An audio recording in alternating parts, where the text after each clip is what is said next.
out in windswept Lincolnshire this morning. Kim, good morning. Are you looking at one of these English electric lightnings as we speak?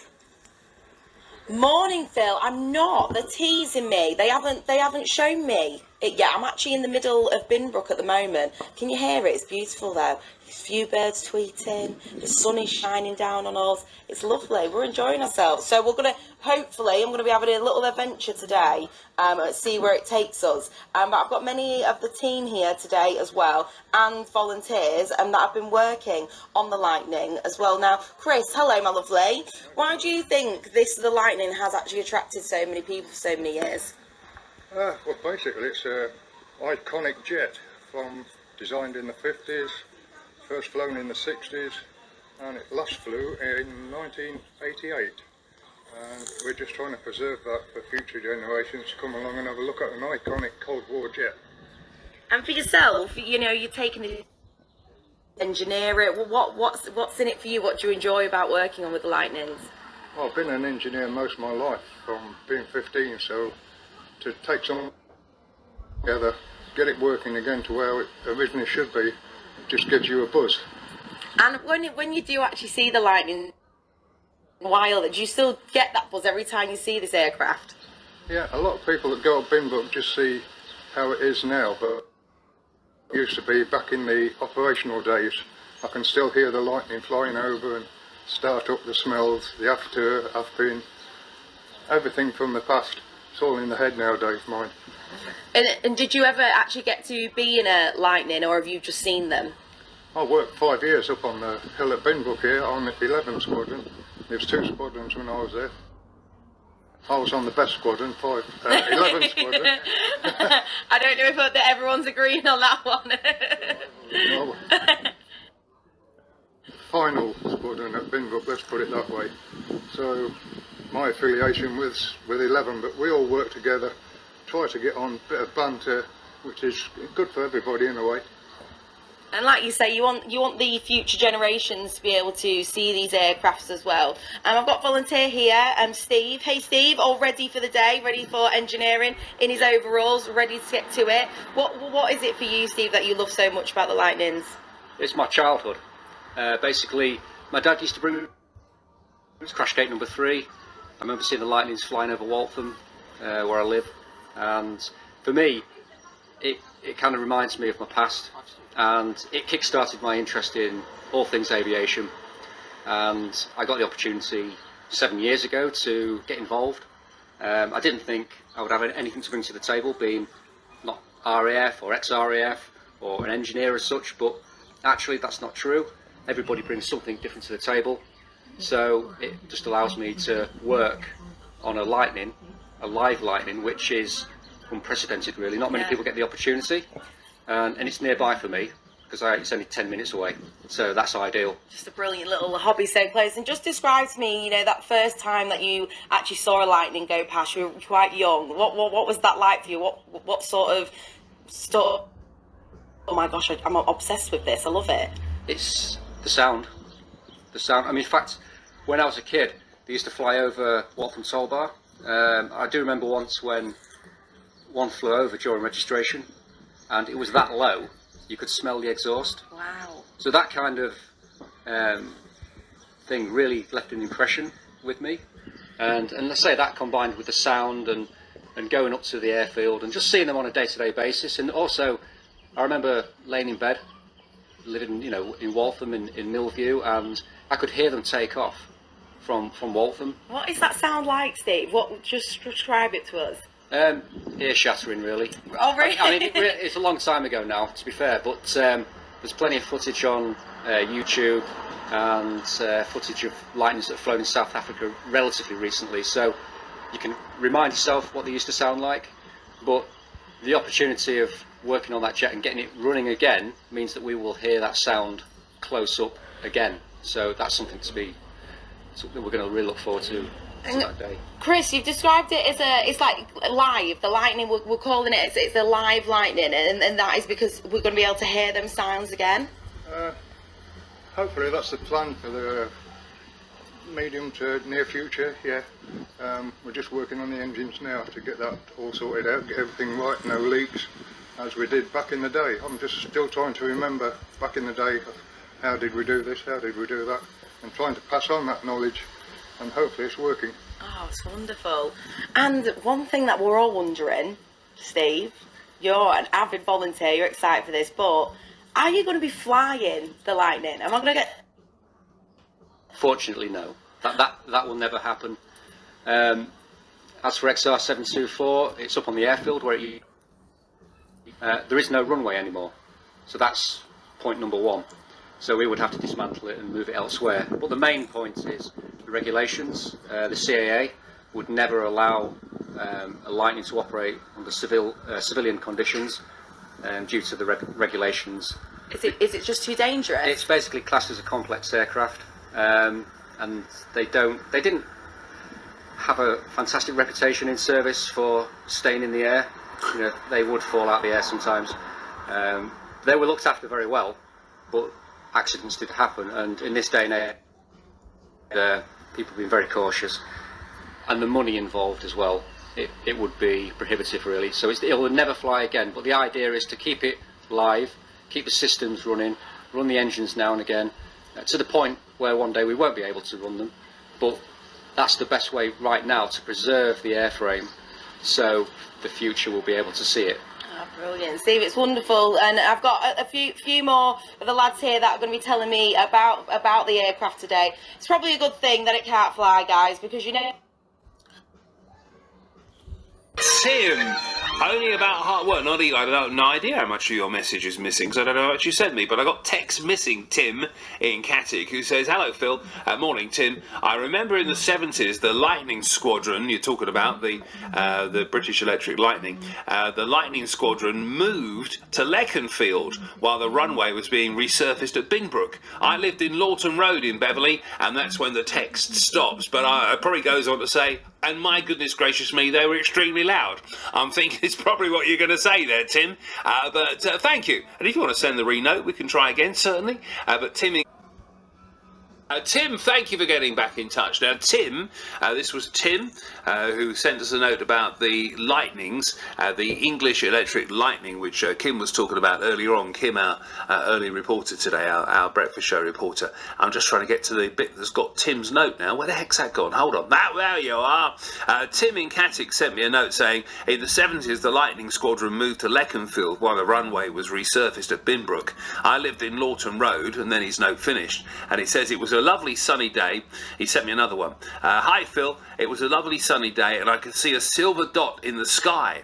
That's when I first heard the Lightning take off, as you say, with a ground shaking roar. In a matter of seconds it was straight up to have a look at the aircraft. Amazing rate of climb, says Tim in Cattic. Yeah, and that's what they say. If you look at, I mean, I'm no expert in anything, as you know, but if you look online and talk, they're talking about the Lightning, it's that steep rate of climb. Was it Mach 1? They could do that at Mach 1, and you know, the first British aircraft designed and made that could do Mach 2. And I mean, it is an impressive noise. And Tim, don't you live out that way? And I do as well. And occasionally they'll still run training exercises with some of the modern day jets, won't they, across our part of the world. And they're not particularly low, I suppose, or occasionally there's a low one goes over. But it is that incredible, absolutely amazing noise they make. And the time you get to the window, they're gone. And you've actually got to scan the sort of skyline, you know, miles away to see this thing that only seconds ago you heard kind of roaring down your chimney. I know. Anyway, hopefully we'll get back and hear more from Kim Harrison at Binbrook in the next few minutes. In fact, we'll try it. We'll try during Dolly Parton, shall we? Is here at 10 after the news at 10. We'll chat with Fiona soon enough. In 1989, a Lightning rally was held at RAF Binbrook, and this was to celebrate the English Electric Lightning, a British fighter of the 60s and 70s and late 80s, which the RAF retired in 1988. The rally was where the Lightning Association was born, with one being held every summer, one of these rallies. Hasn't been held for years though, but the association have hopes to bring it back. They're restoring some Lightnings at different sites in and around Binbrook as well. And Kim Harrison has been to meet the group and see the aircraft they're working on. She's been talking to Chief Engineer John, who's been talking to Kim a bit more about the history of the aircraft. Right, well the Lightning's really an iconic aircraft, because really it's the fastest aircraft ever that the RAF had in fighter, based at RAF Binbrook, and Binbrook is synonymous with the Lightning. It's just a beautiful, powerful machine, and for us, it's what we do, it's what we love. And you're chief engineer there. When you work on the Lightning, have these opportunities to have people come together that have got great memories of it as well. What is it like? Is it hard work? It's always hard work, the Lightning. Everything you do is really hard work, because everything, all the ground equipment's heavy. There's a lot of maintenance that you've got to do, and to be honest, it's just an ongoing thing that is ongoing all the time. You never finish working on the Lightning. It's something that you just have to keep flowing in, and you gain respect for it.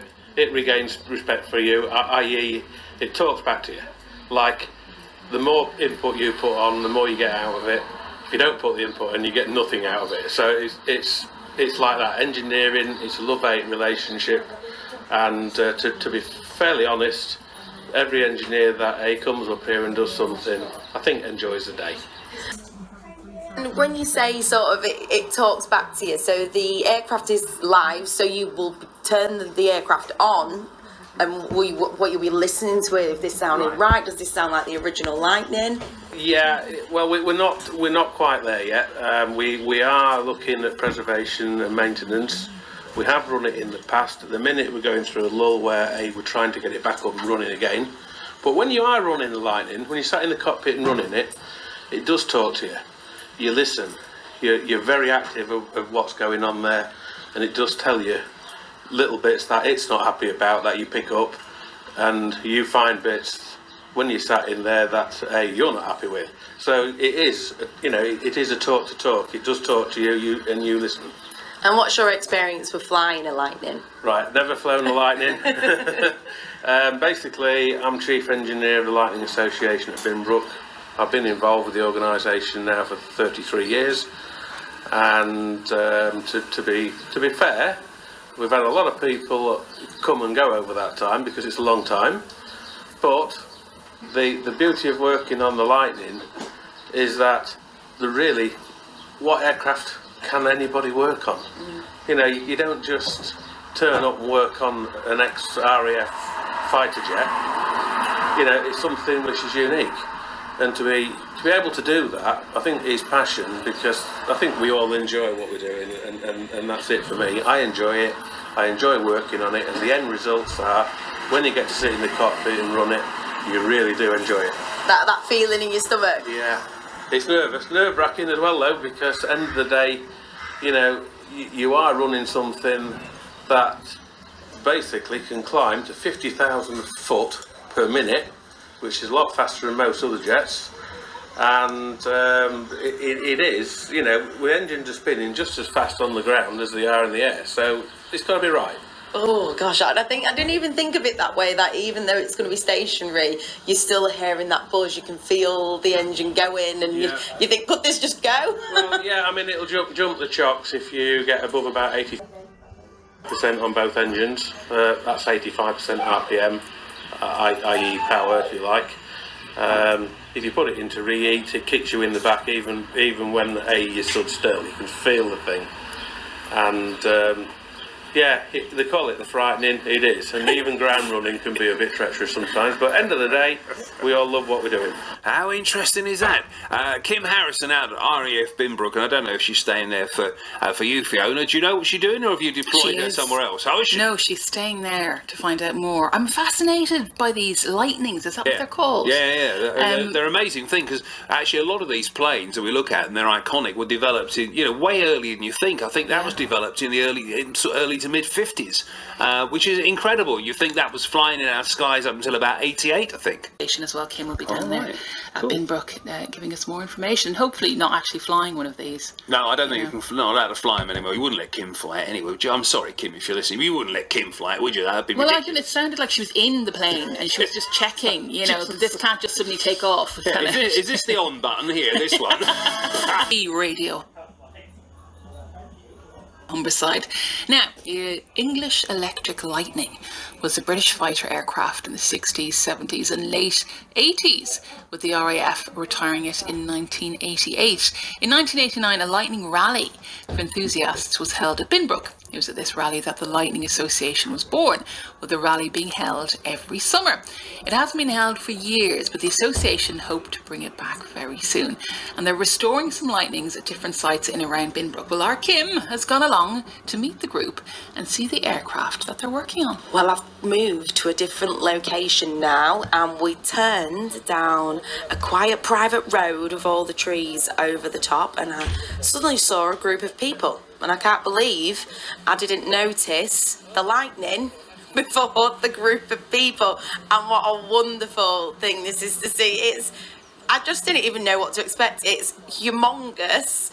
It's beautiful. It's so rustic and old. I just don't think you get to see anything like this at this size without it being in a museum. And it's literally sat in the chairman's garden. Steve, you're one of the volunteers here who've been working at the Lightning Association. Just literally tell me what we're looking at right now. This is an English Electric Lightning F6 XR725. I think it was brought here in 1989, give or take. When it was lifted into position, there was no trees around it, so it looks a lot different. But now it's been encircled by these trees. It sits there, secluded away. As you can see, it's a very large aircraft, which was your first impression, definitely.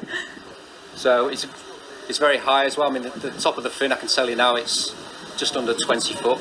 Wow. So when you're up there, you know it's high, and that gives a bit of scale. And the first time I ever saw a Lightning up close at Peaks Farm in New Waltham, I was struck by the size of these aircraft, because they are big.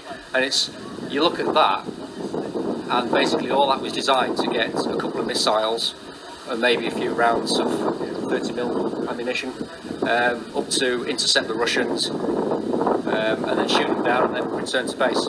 And this section here, is that where the missiles would have been kept? Yeah. Just at the bottom? It looks like, if you like a really deep. What do I call this bit here, Chris? This is the ventral tank.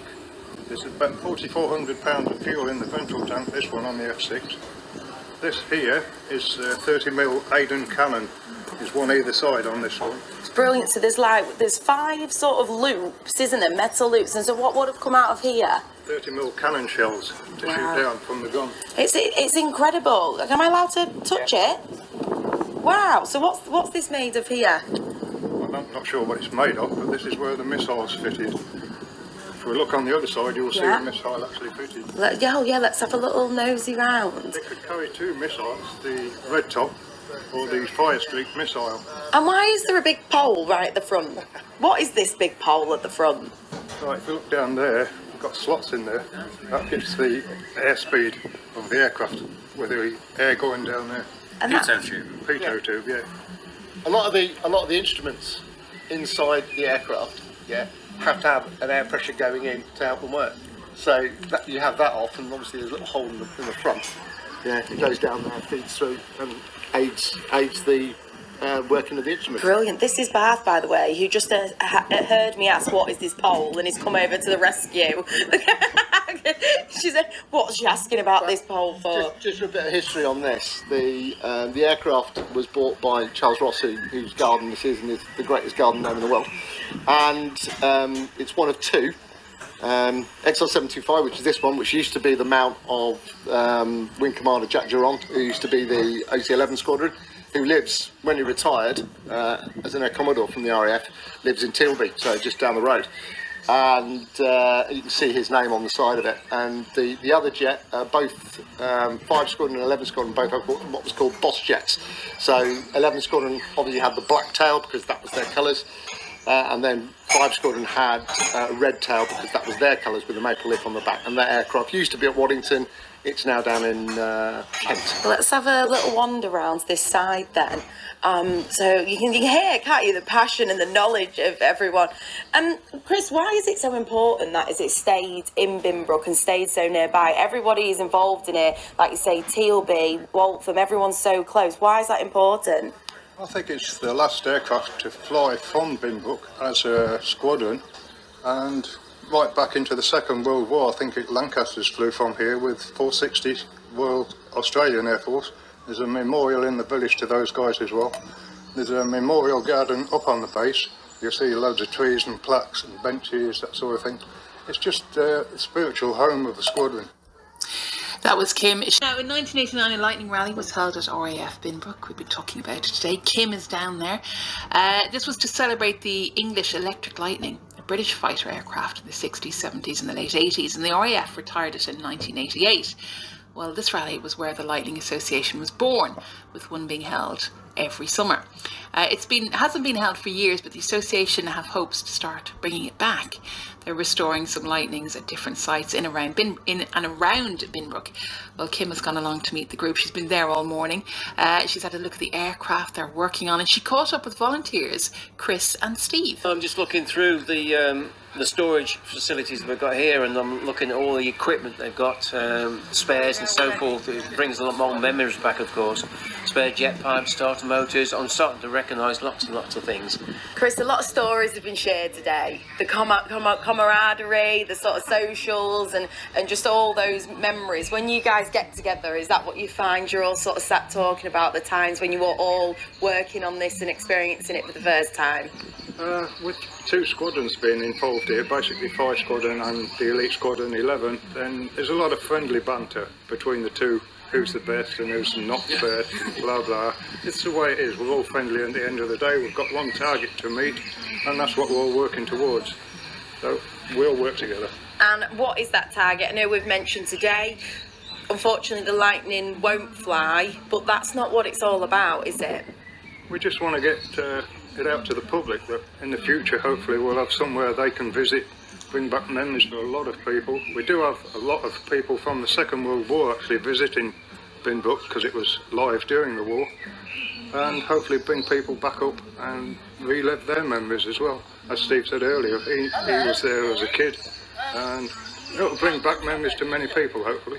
No, absolutely. And Steve, is it the same for you? Just sort of the memories. Do you have any, while you've been here today in Binbrook, has there been a lot of memories flashing back for you? Yes. Even during conversations with the guys, reminding me of different engineering tasks and things like that, and all of a sudden it brings back those memories of the difficulty we had as well of servicing this aircraft.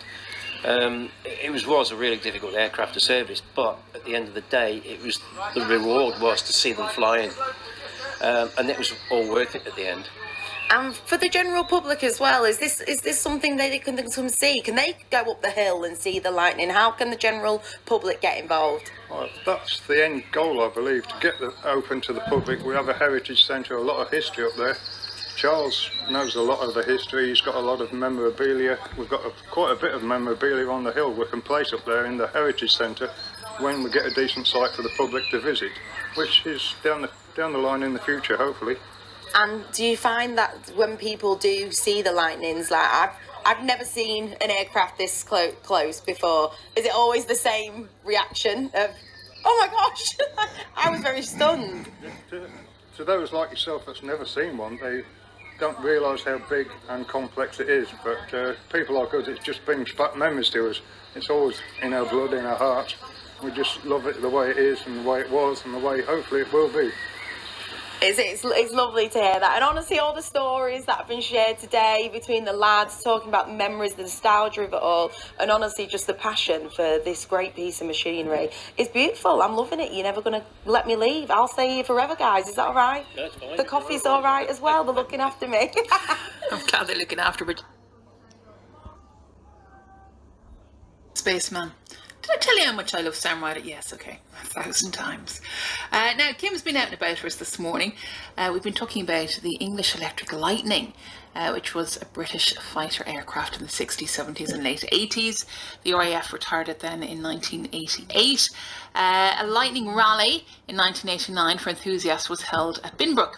It was at this rally that the Lightning Association was born, and a rally then being held every summer.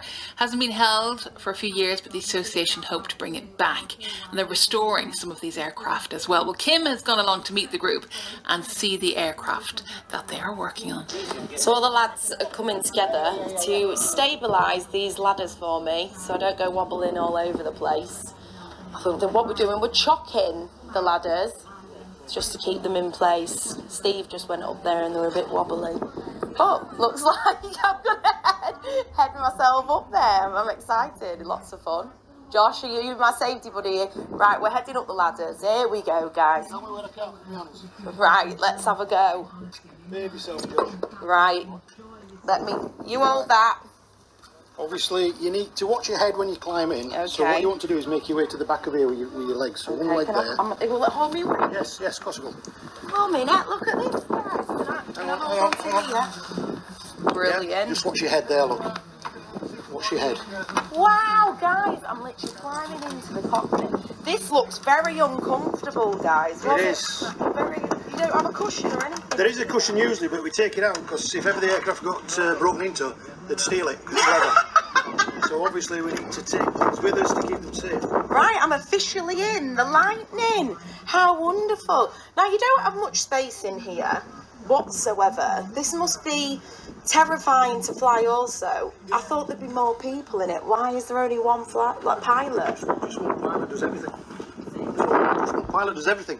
He does his own navigation, he does his own flying, obviously, he does his own weapons. So it's a one-seated fighter aircraft. Terrifying. Now, I heard one of the lads earlier say, it's like you're one man just sat on a rocket. Yeah, definitely. You're sat on a lot of fuel and a lot of, well, not a lot of armaments, but certainly armaments that can do a lot of damage. And that's the job that they were trained to do. Get up there, meet the enemy, fire your weapons and come back and hopefully get rearmed and away you go again. It was that quick. You say it so casually, Josh, like, you're just taking a trip to a theme park, but I'm sat here and even my heart's racing a bit just sat here. It must have been terrifying. I think the guys are so highly trained and so skilled at what they do. They just get in and do it. It's a job for them. It's a job that they do, and a job that they do with expertise. And it's really incredible. The ground crew that service them and look after them and get them airborne, and the guys that fly them and deliver. What they've got to deliver. It's awesome. It really is. Chris, when you come over to the RAF base, the ex-RAF base here in Binbrook, do you just often get yourself up here and sit in the cockpit and relive memories? Yeah, quite often. We call it being a hangar pilot. We just imagine ourselves actually being the pilot. Back in the day when I used to run the aircraft and put the canopy down, I'd play with the instruments. Maybe I shouldn't say that, but I played with some of the instruments I wasn't really trained on, but I knew they were safe and I knew what I was doing basically. Does it sort of take you back, I suppose, to being a child? Did you ever sit in like your parents' car and pretend you were driving it? Does it feel like that same thing? I mean, it's very different because it's a huge and very dangerous piece of machinery. Yeah, well, like Josh was saying, the pilots are very highly trained. It's like just me and you getting into a car. It's all there. They know where everything is at their fingertips. So it comes naturally to those after a while once they've been flying them long enough. Thank you for that, Kim. I've enjoyed listening to all that this morning. Kim Harrison there with the Lightning Association talking about the Lightning aircraft. So she was saying as she was climbing in there that it's really uncomfortable. I don't think it's made for comfort. I mean, I'm 6 foot. I probably can't get in it actually. Thinking about it, but yeah, there must be a height restriction on fighter pilots. Because I can't imagine if you're over 6 foot you could actually climb in or be comfortable. But I'm glad she didn't press anything. Yeah, because I would have knocked against something, the on button, the engine start. Yeah, would have been awful. But I enjoyed that this morning. Thank you for coming.